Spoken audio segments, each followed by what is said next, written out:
À l'ancienne, y a que ça de vrai.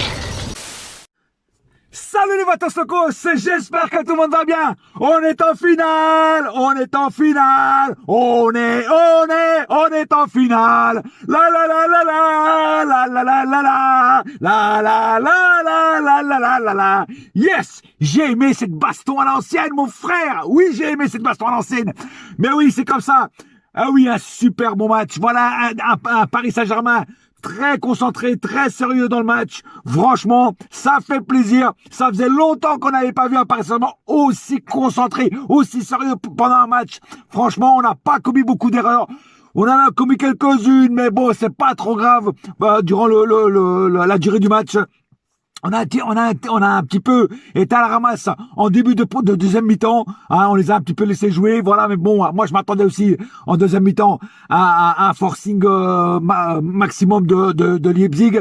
Mais en tout cas, on a bien joué, concentré. Voilà, tous les joueurs ont été pratiquement tous parfaits et d'autres plus, d'autres un petit peu moins. Mais en tout cas, personne n'a commis des grosses erreurs et ça fait plaisir de voir un Paris Saint-Germain comme ça, concentré un maximum pour cette compétition. On est exactement à 90 minutes du bonheur, à 90 minutes de la jouissance.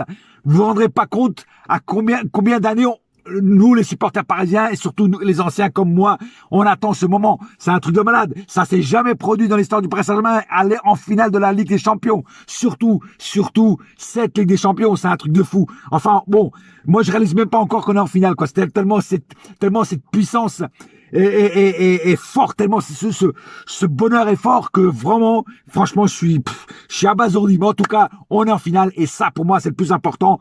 Et voilà, c'est des matchs comme ça qu'il faut faire. Alors après, je sais pas contre qui on va tomber, si c'est Lyon ou si c'est Bayern. Lyon peut éliminer le Bayern, on sait jamais ce qui peut arriver. Une finale franco-française, ça serait super. Après, j'y crois pas trop. Je vous dis franchement, je m'attends à affronter un Bayern. Moi, le Bayern, franchement, c'est la seule équipe qui me fait peur, qui me fait un petit peu peur. Hein, mais après, on va voir ce qu'ils font contre Lyon. Même si Lyon perd, on va voir ce qu'ils font contre Lyon. Si ils fracassent Lyon, là, je vais avoir un petit peu peur. Si Lyon contrôle bien le jeu et ils peuvent perdre, mais qu'ils les gênent au maximum, on a toutes nos chances de battre le Bayern. En tout cas, ça, c'est ce que je pense. On verra ça dans quelques jours. Pour l'instant, on va goûter notre bonheur. On va faire tout de suite le cas par cas. Parce qu'il n'y a pas grand-chose à dire sur le déroulement du match, hein, parce que pratiquement tout a été parfait, et ça fait plaisir. Donc on va commencer tout de suite le cas par cas. Alors je vais commencer par Sergio Rico. Alors moi franchement je l'attendais vraiment au tournant Sergio Rico pour voir ce qu'il allait donner. Et franchement en première mi-temps ça va, il était en vacances, il a eu rien à faire parce que notre défense était tellement bonne que Sergio Rico il s'est un petit peu et voilà, il a étendu son hamac d'un poteau à l'autre, il a demandé une tequila sunrise et il a bu pendant toute la première mi-temps. Donc il a été tranquille. En deuxième mi-temps, il a été plus plus appelé à montrer ses talents de gardien et franchement, il a pas tremblé. Il a toujours assuré ses prises de balles très sûres. Voilà, rien à dire. Sergio Rico a fait son taf. Et pour moi, ça, c'est le plus important. Voilà, c'est sûr, il n'a pas le niveau de Navas, mais en tout cas, il a fait son taf et c'est ce qu'on lui demande. D'ailleurs, à la fin du match, Navas a été embrassé. Il lui a dit bravo mon frère, tu as fait le taf.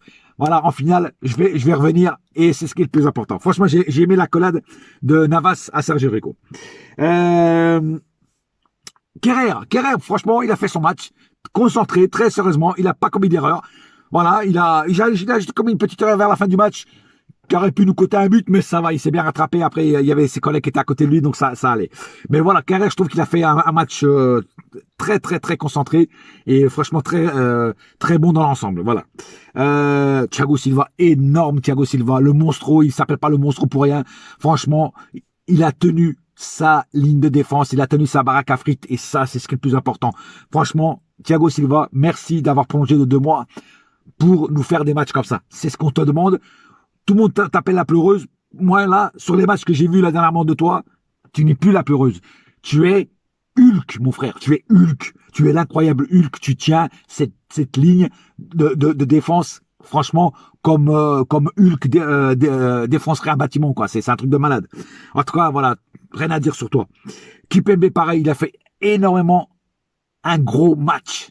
Vraiment un gros match. Des tacles propres. Tu vois, des tacles propres. Rien à dire. Le mec, il était là. Son seul son seul bémol, ou on va dire son seul point négatif, c'est qu'il s'est pris le jaune, le carton jaune. C'est le seul.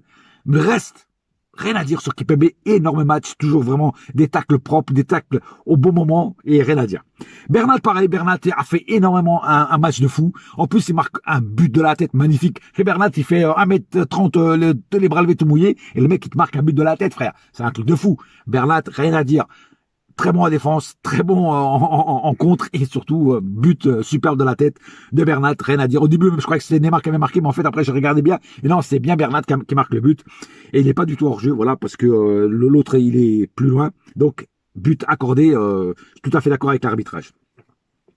Herrera, par contre, lui, voilà, c'est un des joueurs que j'ai trouvé un petit peu transparent. Herrera, on l'a pas trop vu, un petit peu transparent, voilà, pas assez, on va dire pas assez dans la lumière. Tu vois, il a plutôt été très discret tout le long du match, quoi. Pareil, un peu Paredes, il a fait un bon match, mais pour moi, il aurait pu faire mieux. Alors après, oui, au milieu, il a fait un gros match. Il a bien distribué les ballons. Il a bien, voilà, on va dire que c'est le maître d'homme, le maestro au milieu, voilà, en absence de Verratti. D'ailleurs. La rentrée de Verratti n'a pas été dégueulasse, même s'il a joué que 5 minutes. Elle a pas été dégueulasse, parce qu'à un moment, il a fait une passe magistrale à Neymar. Bon, ça n'a pas été, non, pas à Neymar, pardon, à Sarabia, je crois. Et après, c'est Sarabia qui a passé à Neymar. Et, mais bon, voilà. Mais rien que là, en 5 minutes, il a mis les compteurs à zéro. Mais sinon, Paredes, il a fait un bon match. Franchement, je dis pas qu'il a fait un match dégueulasse, mais il peut faire beaucoup mieux. Je sais qu'il peut faire beaucoup mieux. En tout cas, il est meilleur que Gay. Ça, c'est sûr et certain. Ça, c'est sûr.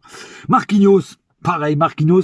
Alors, au milieu, je l'aime pas, mais ce soir, je peux pas dire qu'il a fait un match de merde. Il a fait un bon match. En plus, il nous marque le premier but. Le but qui nous a un petit peu sauvé du stress, tu vois, de la crispation qu'on avait, nos supporters. Et voilà, c'est du grand Marquinhos, quoi. C'est du grand Marquinhos. Et Marquinhos, voilà, il mérite, comme je disais la dernière fois, il mérite sa place de capitaine dans le futur PSG qui va arriver. Et voilà, rien à dire. Très bon match de Marquinhos, voilà. Énorme match de Di Maria, frère. Énorme match de Di Maria.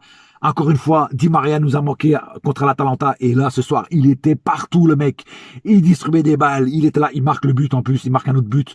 Franchement, placé au bon endroit. Rien à dire. Un grand Di Maria. Un grand Di Maria qui a fait du mal à la défense de Leipzig. Rien à dire. Énorme match de Di Maria. Et Di Maria, on compte sur toi pour la finale. Sors-nous un match comme ça. Peut-être même encore mieux.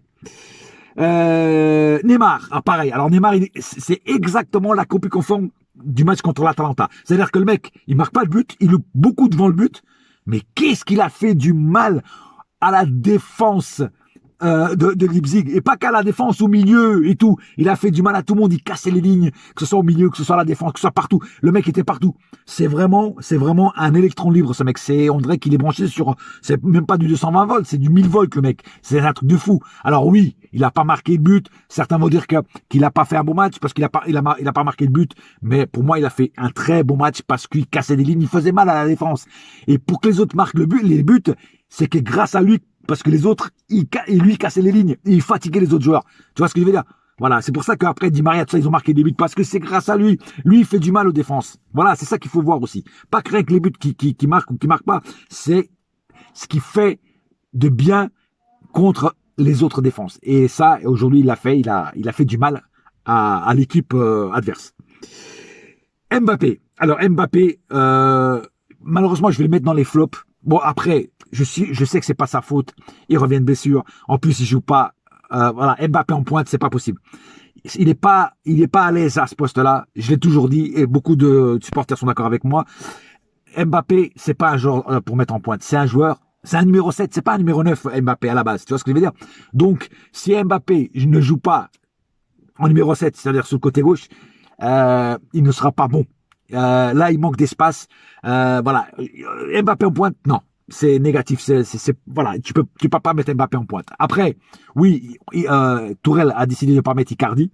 Ce que je trouve qu'a été un bon choix pour le remettre en question, Icardi, parce que voilà, il va réfléchir, il va dire merde, le mec il m'a pas mis dans une demi-finale de Ligue des Champions. Il va falloir peut-être que je me bouge le cul. Voilà. Après, il va peut-être le mettre en finale, je sais pas, mais en tout cas, ça, je pense que ça va faire réfléchir un petit peu Icardi. Voilà, donc Mbappé, je vais le mettre dans les flops. Voilà, malheureusement, ça sera Mbappé et Herrera dans les flops. Et comme homme du match, je vais mettre qui? Je vais mettre Di Maria. Je vais mettre plus qu'un homme du match. Je vais mettre Di Maria, Neymar et c'est tout. Parce qu'après, ça fera trop.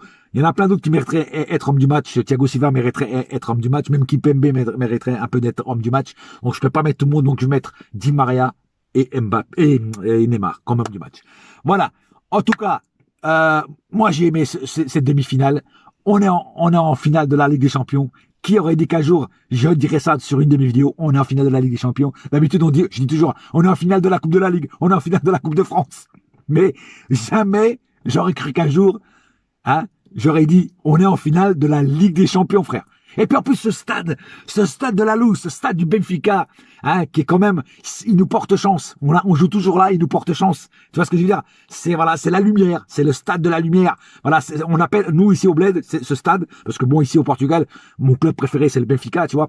Et moi ce club et le stade du Benfica au Portugal est appelé la cathédrale. Voilà, c'est pas pour rien qu'il nous porte bonheur. Voilà. Et mes prières, c'est la photo que j'ai mise sur mon profil Facebook. Là où je suis comme ça en train de prier, mais Dieu a écouté mes prières, Dieu m'a donné la foi, comme dirait Ophélie Winter. En tout cas, il m'a entendu et ça c'est le plus important.